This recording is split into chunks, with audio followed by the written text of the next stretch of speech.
Lanka Daily Mail.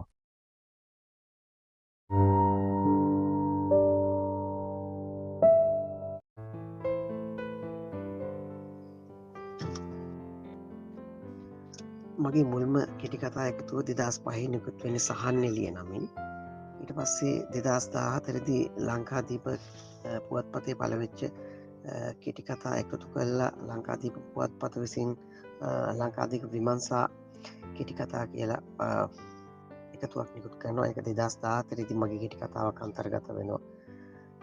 2018 දී ධර්මශ්‍රී ගමගේ අනුස්මරණ සාහිත්‍ය තරගේ ජයග්‍රහණය කර කෙටි කතා එකතු කළ නෝට්ටුවේ නැට්ටුව නමින් කෙටි කතා සංග්‍රහයක් නිකුත් වෙනවා.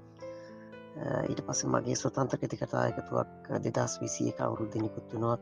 කවියාගේ සිහිනය නමින් කවියාගේ සිහිනයට ධර්මශ්‍රී ගමගේ අනුස්මරණ සාහිත්‍ය තරගේ කෙටි කතා කෘතියංශයේ පළමුවෙනි ස්ථානයත් ගොඩගියක් පිටපත් තරගේ කුසලතා සම්මානයකුත් හම්බ වෙනවා.